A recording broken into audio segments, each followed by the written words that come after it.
JSC sports প্লাসে আপনাদের সবাইকে স্বাগত জানাচ্ছি। আজকে আমাদের সঙ্গে আছেন ক্রিকেট বিশেষজ্ঞ যুধাজিৎ মুখোপাধ্যায়, আর তার সঙ্গে আমরা আলোচনা করব বৈভব সূর্যবংশীকে নিয়ে।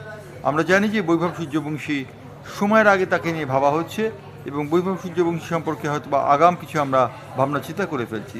তার বয়স 15 বছর 99 দিন এবং এই সময় তার সম্পর্কে নানান ধরনের ভাবনা চিন্তা করা হচ্ছে। আমরা আসবো যুধাজিৎ মুখোপাধ্যায়ের কাছে। যুধাজিৎ, তোমার কি মনে হয় যে বৈভব সূর্যবংশী সম্পর্কে একটু আগাম চিন্তা ভাবনা করা হচ্ছে? অনেকটাই তাই জয়ন্তদা, কারণ এত তাড়াতাড়ি ওকে সব ফরম্যাটে এক্সপোজ করার দরকার আছে কি আমার যতদূর মনে হয়। ও শর্ট ফরম্যাট খেলুক, টি-20 খেলুক এবং সেই সঙ্গে ঘরোয়া ক্রিকেটও খেলুক, আস্তে আস্তে নিজেকে ম্যাচিওর করুক। দুম করে চারদিকে এক্সপোজ করে দেওয়াটা এখন ঠিক হবে না, কারণ ওর সামনে এখন অনেকটা রাস্তা পড়ে আছে। ওকে নিজেকে ম্যাচিওর হতে হবে। দেখো, ইংল্যান্ড আয়ারল্যান্ড ট্যুরে সেভাবে রান করতে পারেনি, জিম্বাবুয়েতে গিয়ে করেছে ডেফিনেটলি, নো ডাউট, কিন্তু বোঝাই যাচ্ছে যে ওকে একটু সময় দিতে হবে। তো টি-20 বা লিমিটেড ওভার ক্রিকেটে ওকে আরও বেশি এক্সপোজার দেওয়া হোক, ওকে রোডম্যাপে রাখা হোক, টুর্নামেন্টস বলো বা যে তোমার সিরিজগুলো সেগুলো খেলানো হোক। অন্যদিকে ঘরোয়া ক্রিকেটে, লাল বলের ক্রিকেটে আস্তে আস্তে ওকে সুযোগ দেওয়া হোক, রঞ্জি থেকে, দলীপ থেকে, এরকমভাবে। এটা হলে মনে হয় একটু ভালো হতো। ক্রিকেটের 3টে ফরম্যাট রয়েছে, টি-20 এবং 50 ওভারের সীমিত ওভারের ওয়ার্ল্ড কাপ, যেটা হবে কয়েকদিনের মধ্যে, এবং তার সঙ্গে রয়েছে টেস্ট ক্রিকেট। বৈভব সূর্যবংশীর 3টে ক্রিকেটের কোনটিতে ফিট করেন বেশি?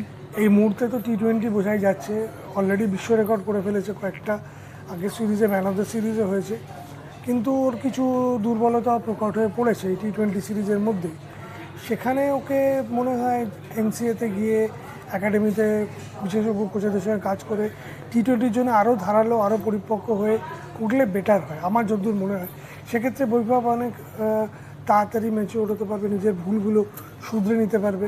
এবার প্রত্যেকটা ডিফারেন্ট ফরম্যাট, যেটা তুমি বললে, টি-20 ক্রিকেটে ওপেনিং বোলাররা একরকম স্ট্র্যাটেজিতে করে, মিডল ওভার বলে সেরকমভাবে প্র্যাকটিক্যালি কিছু নেই, তাও একটা মিডল ওভারে একরকম খেলা হয়, লাস্টের দিকে 3-4 ওভার 5 ওভার একটা প্রচণ্ড পাওয়ার হিটিংয়ের খেলা আবার হয়।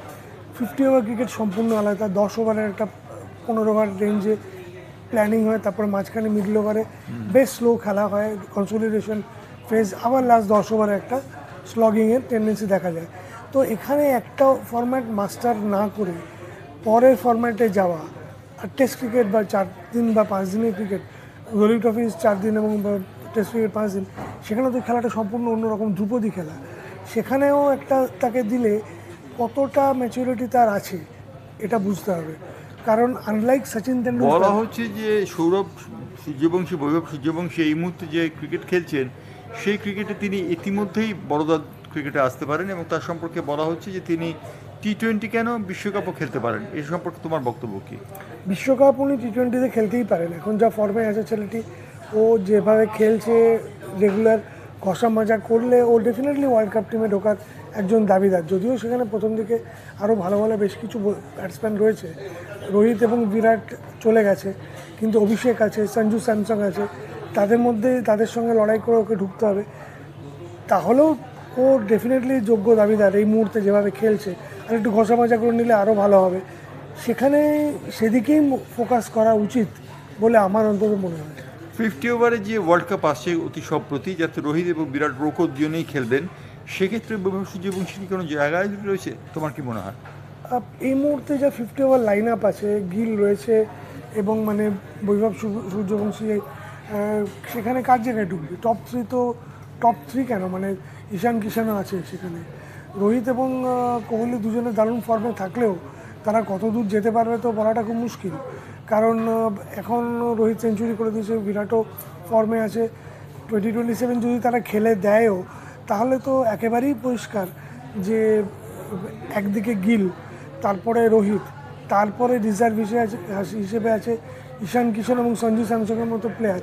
তাদের টপকে তার পক্ষে ওপেনিং জুটিতে জায়গা করাটা খুবই সমস্যার বলে মনে হয়। রবিচন্দ্র অশ্বিন একটি দল গড়েছেন, সেই দলে কিন্তু বৈভব সূর্যবংশী জায়গা পাননি। এ সম্পর্কে তোমার বক্তব্য কী? বৈভবের যেটা মনে হয় সেটা হচ্ছে যে একদম সঠিকভাবেই উনি জায়গাটা দেননি, কারণ 1 নম্বর 50 ওভারের ক্রিকেটে সেভাবে বৈভব এখনও নিজেকে মেলে ধরেনি বা পরীক্ষিত হয়নি। তাকে পরীক্ষা করতে হবে, ঘরোয়া ক্রিকেটে হোক, টুকটাক সিরিজ খেলিয়ে হোক, তারপরে তাকে বিশ্বকাপের মতো জায়গায় এক্সপোজ করা উচিত। আপাতত সেই জন্য টি-20তেই সে মনোনিবেশ করুক না। কেউ কেউ বলছেন ন্যাচারাল প্রডিজি, এবং ন্যাচারাল প্রডিজি যখন ব্যাট করেন তখন তিনি ব্যাটিংয়ে মারমুখী ভূমিকা নেন, এবং তাই জন্য ওয়ার্ল্ড কাপে তাকে শুভমন গিলের জায়গায় খেলাবার কথা হচ্ছে, এবং 4 নম্বরে শুভমন গিল আসবেন এরকম একটি কথা বলা হচ্ছে। এই মতবাদকে তুমি এন্ডোর্স করো? একেবারেই না। গিল খুব খুব ভালো ওপেনিংয়ে খেলছে, এবং শুধু মানে আরও সাইডে তোমার সাই সুদর্শন হয়েছে ওর ওপেনিং পার্টনার গুজরাট টাইটান্সে। অতএব এদের টোপকে এই মুহূর্তে একটা আনটেস্টেড ছেলেকে, আনএক্সপোজ ছেলেকে দিয়ে দেওয়াটা খুব মুশকিল অর্থাৎ বৈভব সূর্যবংশী এখনো আনটেস্টেড, এবং এখনো পর্যন্ত এই ফরম্যাটে। তার এই ফরম্যাটে এখনো পর্যন্ত পরীক্ষা হয়ে যায়নি। এবং ইংল্যান্ডের বিরুদ্ধে সিরিজে তিনি কিন্তু অত্যন্ত খারাপ খেলেছেন, জিম্বাবুয়ের বিরুদ্ধে তিনি খানিকটা ভালো করেছেন। এই সম্পর্কে তোমার বক্তব্য কি? হ্যাঁ, জিম্বাবুয়ে দেখো ওদের ছোটো করা উচিত হবে না। জিম্বাবুয়ে কিন্তু হোম কন্ডিশনে যথেষ্ট ভালো টিম, যথেষ্ট ভালো খেলে। ইংল্যান্ড আয়ারল্যান্ডের সফরটা বেশ কঠিন ছিল, ক্লিয়ারলি তারা অ্যাক্লিমেটাইজ করেনি ঠিকভাবে, যেরকমভাবে সেটা ওরা স্বীকারও করেছে, যার জন্য একটা ম্যাচও জিততে পারেনি পুরো সিরিজে। টি-20 সিরিজে বোধহয় বহু বছর পরে ভারত পরপর 7টা ম্যাচ হারলো, 7টা ম্যাচের কোনোটাতেই জিততে পারলো না, 6টা ম্যাচ হারলো, একটা ম্যাচ অ্যাবান্ডেন্ট হয়েছিল ইংল্যান্ডের সঙ্গে। তো এখানে তো মানে পরিষ্কার যে অ্যাক্লিমেটাইজ করতে পারেনি, এবং তার জন্য বৈভবও সাফার করেছে। ওই ম্যাচিওর ছিল, ম্যাচিওরটাই কিছু করতে পারেনি, ও আর কী করবে। কিন্তু জিম্বাবুয়েতেও যথেষ্ট পরিমাণে ওয়াকিবহাল। আগের বছর যুব বিশ্বকাপ খেলেছে এবং জিতেছে, ফাইনালে বড় সেঞ্চুরি করেছে। তো সেই জিনিসটা কাজে লেগেছে, এবং দুর্দান্তভাবে কাজে লাগিয়ে ও দুটো বোধহয় ম্যান অফ দ্য ম্যাচ এবং ultimately man of the series হয়েছে। সবথেকে কম বয়সে প্রত্যেকটাই বিশ্ব রেকর্ড তৈরি করে। এবং সত্যি কথা বলতে কি, বৈভব সূর্যবংশীর কেরিয়ারটা যদি আমরা দেখি তাহলে দেখব স্ক্যানারে ফেলে যে বৈভব সূর্যবংশী 4 বছর বয়সে ক্রিকেট খেলা শুরু করেন, এবং 9 বছর বয়সে তার বাবা তাকে একাডেমিতে নিয়ে যান। তার বাবা তাকে 100 মাইল বা 100 কিলোমিটার দূরে যেতেন পাটনা শহরে তার স্ফুরণের জন্যে, এবং সমস্তিপুরের বাসিন্দা, সমস্তিপুরের তাজপুরের বাসিন্দা এই ছেলেটি রীতিমতো ভালো খেলার চেষ্টা করছেন। আমার প্রশ্ন, যে খেলোয়াড়টিকে প্রডিজি বলা হচ্ছে, যে খেলোয়াড়টিকে সচিন তেন্ডুলকারের সঙ্গে তুলনা করা হচ্ছে, সেই খেলোয়াড়টি সম্পর্কে এত রিজার্ভেশন কি দরকার আছে? এখনও দেখো এটা আমাদের একটা প্রবলেমই বলতে পারো। আমরা কাউকে কোনো জুনিয়র ছেলেকে ভালো খেলতে দেখলেই সচিন বা রাহুল বা সৌরভের সঙ্গে তুলনা করতে শুরু করি। It's still too early. একটা সচিন লাল বলের ক্রিকেটে নিজেকে দুর্ধর্ষভাবে প্রমাণ করে সবথেকে কঠিন যে ফরম্যাট টেস্ট ক্রিকেট, তাও পাকিস্তান সফরে গিয়ে সফল হয়ে নিজেকে দাঁড় করিয়েছিল। তারপরে সে ওয়ানডে খেলেছে, এবং বাকিটা তো ইতিহাস। সেখানে বৈভব একটা ফরম্যাটেরই রাজা, একটা ফরম্যাটেই তার বিশেষজ্ঞ হয়ে আছে, একটা ফরম্যাটেই তার কারিকুরি দক্ষতা যাই বলো। সেখানে তার পক্ষে এত তাড়াতাড়ি তাকে সচিনের সঙ্গে তুলনা করাটাও আমার কাছে বাতুলতা বলে মনে হয়। সচিন নিজের সম্পর্কে বলেছেন, বৈভব সূর্যবংশীর সঙ্গে তার তুলনা সম্পর্কে বলেছেন যে দুজনে দু রকমের ক্রিকেট খেলতেন, সুতরাং এই তুলনাটি আসে না। আমার একটা প্রশ্ন রয়েছে, সেই প্রশ্নটি হচ্ছে যুধাজিতের কাছে, বৈভব কি একটু বেশি অফেন্সিভ নয়? অবশ্যই, কিন্তু এই ফরম্যাটটাই তো তাই চায়। টি-20তে তোমার কোনো ব্যাকরণ বানা হয় না। না, তুমি প্রথম থেকেই ধরো আর মারো, এবং সেখানে বৈভবের তোমার শর্ট পিচ বলের প্রতি একটা দুর্বলতা আছে, কিন্তু সেটাও সে দুর্দান্তভাবে কাটিয়ে উঠছে, চেষ্টা করছে, অ্যাটলিস্ট দেখা যাচ্ছে।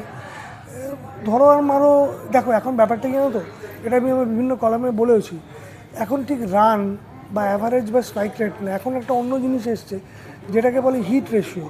হিট রেশিও মানে ধরো কটা বলে ও একটা বাউন্ডারি, মানে একটা 4 বা একটা 6 মারতে পারছে। সেই জন্য এই মানে রিস্ক নিয়েও মারার প্রবণতা। আজকে ধরো বৈভব 10টা বল খেললো, 10টা বলের মধ্যেও 4টেতে 4 বা 6 মারলো, ও রানটা 20 ছাড়িয়ে গেল। এই জিনিসটার জন্যই কিন্তু বৈভব এত তাড়াতাড়ি উঠছে, যেটা নতুন টি-20 ফরম্যাটে বা নতুন টি-20 যে অ্যাপ্লিকেশনটা ঘটছে সেখানেও দুর্দান্তভাবে নিজেকে খাপ খাইয়ে নিতে পারছে। Is going for big shots. 50 ওভারে যে ম্যাচ হবে, যে ওয়ার্ল্ড কাপ, সেই ম্যাচে বৈভব সূর্যবংশীকে যদি ওপেন করতে দেওয়া হয়, ওপেন করতে গিয়ে তিনি যদি অ্যাগ্রেসিভ ক্রিকেট খেলেন এবং ভারতকে যদি বেশ কিছু রান উপহার দেন, সেটা ক্ষতি কী হবে? একেবারেই ক্ষতি হবে না, কিন্তু সেখানে তোমার দেখতে হবে বাকি অপশানটা কী আছে।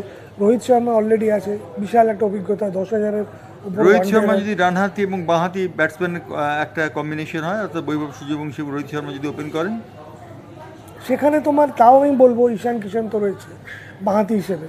তো দেখো, খুব বেশি চেঞ্জ করাটা ঠিক হবে না।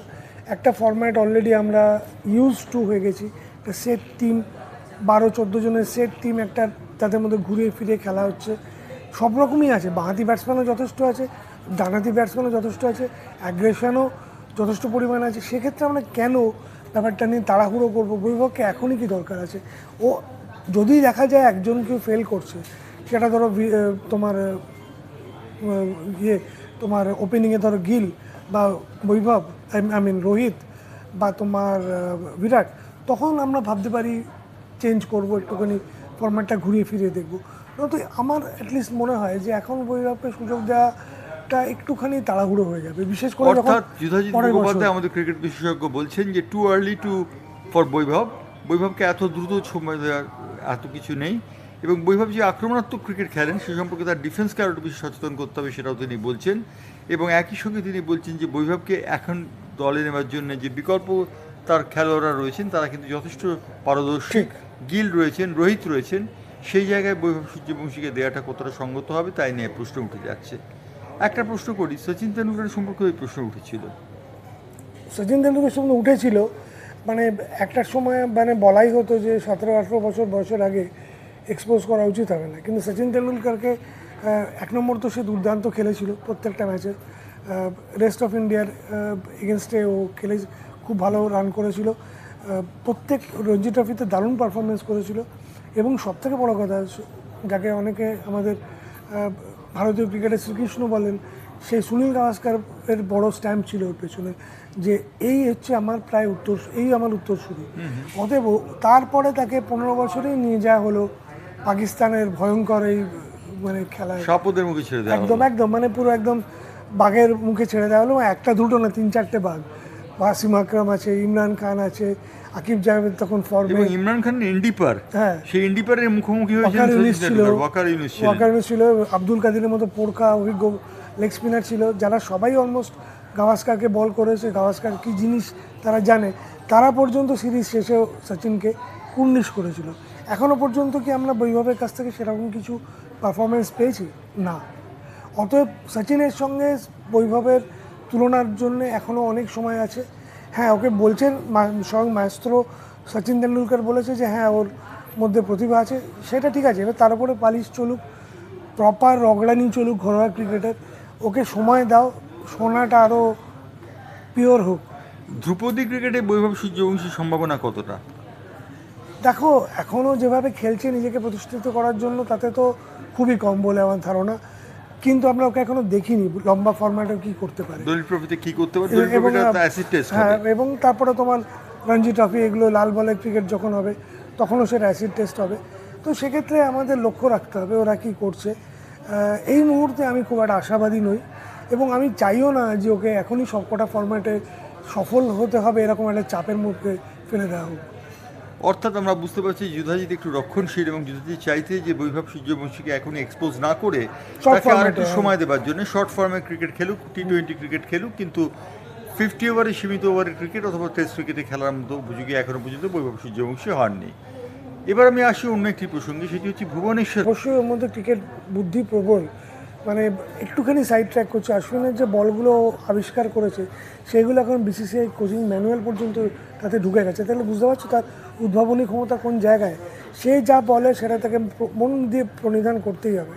ভুবনেশ্বর কুমার সম্বন্ধে তার রিডিং একদম ঠিক। আধুনিক স্পোর্টস সায়েন্সের জন্য অনেক ফিটনেসের থাকার জন্য নানা রকম জিনিস চলে এসছে। ফিটনেস প্লেয়াররা 40-42 বছর বয়সেও খেলতে পারে। তুমি দেখলে সদ্য সমাপ্ত ওয়ার্ল্ড কাপে 40 ছুঁয়ে ফেলা মেসি। সিরাজ খুব ভালো, দারুণ, কিন্তু সীমিত ওভার ক্রিকেটে তার দক্ষতা নিয়ে এখনও কিছু কিছু প্রশ্ন থেকে যায়।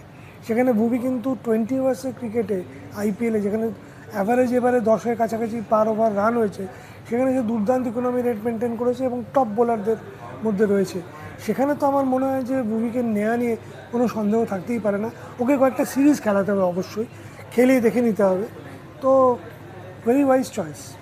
শেষ প্রশ্নটি যেটি এমনি আসবো সেটি হচ্ছে অভিষেক শর্মা সম্পর্কে। অভিষেক শর্মা এবারে টুর্নামেন্টে কিন্তু খুব ভালো খেলতে পারেনি, এবারে সিরিজগুলোতে খুব একটা সাকসেসফুল হননি। অভিষেক শর্মা সম্পর্কে তোমার কি ধারণা? ও ফিরে আসবে, দেখো ওর ওপরেও চাপ রয়েছে, কারণ বৈভব আছে, ঈশান কিষান T20 খেলছে, গিল রয়েছে, সাই সুদর্শন রয়েছে, সঞ্জু স্যামসং রয়েছে, ওই দুটো ওপেনিং স্পট এমন হচ্ছে মানে ওখানে পুরো যাকে বলে কাউবয়দের মতো খেলা হচ্ছে, দুম ধাড়াক্কা চলছে। যদি তুমি লাগাতে না পারো, শট মারতে না পারো, রান করতে না পারো, তো তোমাকে কিছুদিন বেঞ্চে বসতেই হবে। প্রচণ্ড কম্পিটিশন। অনেকেই বলছে যে টি-20 ক্রিকেটে ইন্ডিয়া দুটো টিম তো। আজকের অনুষ্ঠানটি এখানেই সমাপ্ত হলো। বিশিষ্ট কোচ এবং ক্রিকেটার যুধাজিৎ মুখোপাধ্যায়কে জেসি স্পোর্টস প্লাসের পক্ষ থেকে অনেক অনেক ধন্যবাদ জানাই।